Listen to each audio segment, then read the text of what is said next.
Hey YouTube, how's everybody doing? Fantastic. Okay, let's get started. Today I will be talking about drunk driving, DUI, impaired driving.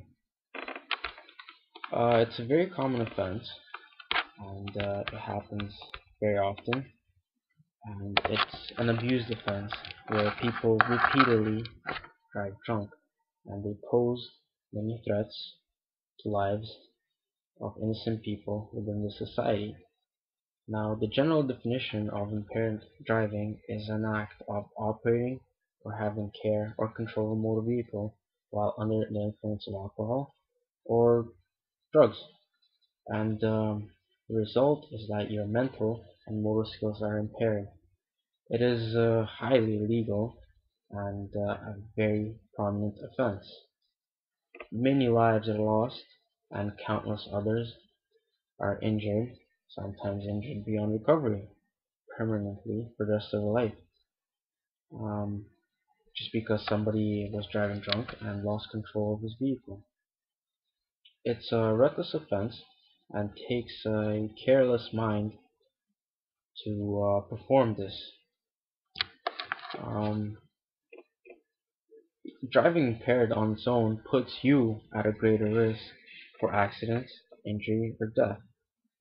Um, the following points that I will discuss are something for you out there, for you people to feel that you know a little bit more about this offense, and hopefully it will deter you from committing it.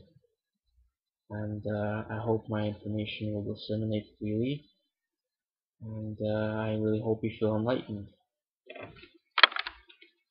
I really want to help people understand more in depth about this very common offense, and I have prepared a couple of points to discuss something that you may know, something you may not know. Let's continue. Impaired driving does not require alcohol. You can be impaired by other substances like prescription drugs or street drugs or even medication. And it's really easy for that to mix together. Um,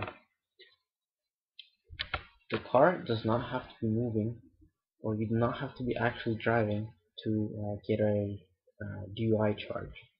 Simply sitting in the driver's seat with the key inside the ignition lock will constitute the offense, even if you weren't planning or anything like that to drive.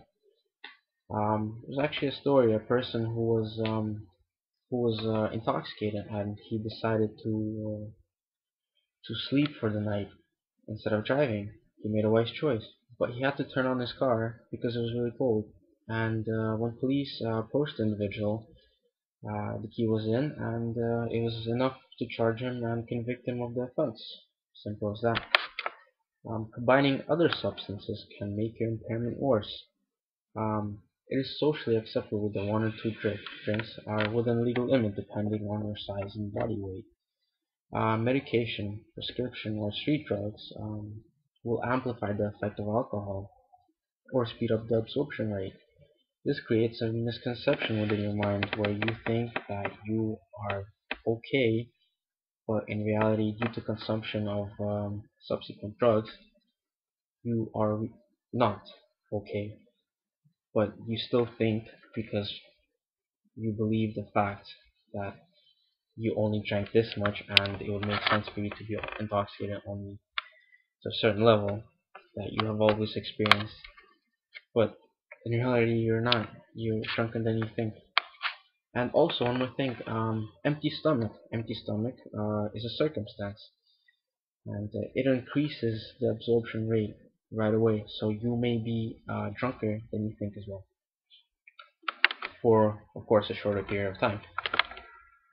Um, the consequences of drunk driving are quite palpable, so to speak. They're real. Having blood alcohol level greater than 0.05% will result in immediate roadside suspension, loss of your license, fine, and even possibly a mandatory ignition interlock device installed. And that's just saying you're not even going over 0.08%. That's just within the warning range.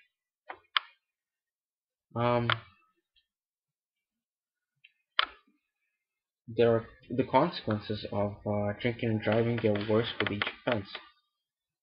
And for example, I'd just like to list some examples. For example, if you're driving with a blood alcohol level between 0.5% and under 0.8%, you will face a $150 fine and a 3-day roadside suspension on the first offense. On the second offense, you will pay the same fine, but you will lose your license for 7 days. On the third offense, within the warning range, of course, 30-day suspension and 6 months of ignition interlock, as well as mandatory alcohol treatment. Driving impaired is not only dangerous, but it is very expensive. You will at least spend $2,000 in court fees and up to $10,000 overall. Now, when you get convicted, you will have to attend the program, and you will have to get an interlock installed. The program by itself costs $500, and interlock is $1,000. Now, that money comes out of your own pocket. The government does not pay for you, so you have to take care of that. And let's not forget about the insurance. Insurance also rises through the sky.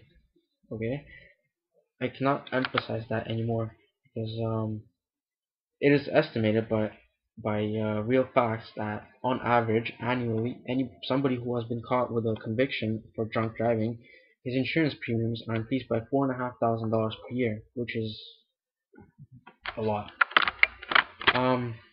Also, one more thing: if you get pulled over for a right check, and an officer asks you to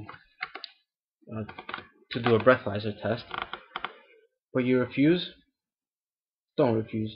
You have to. You have to do it. Even if you haven't drank, or even if you have drank, you can't refuse because judges scrutinize this and they look upon this behavior as a very serious insult, and it will end up being worse for you overall when you get convicted. It will be worse for you. It's like an aggravating factor than to just simply accept it that you are drunk and you are about to fail the breathalyzer. Now, I hope my points have enlightened you a bit, and hopefully you will keep this in mind for quite a while, and refer back to them when you're even thinking of drunk driving. Well, not really drunk driving, but impaired driving, because I know people are intelligent beings, and sometimes they make mistakes, but they make mistakes over a very little over limit factor, and it will cost you a lot. So next time, please think about these points that I've mentioned, and hopefully they'll help you.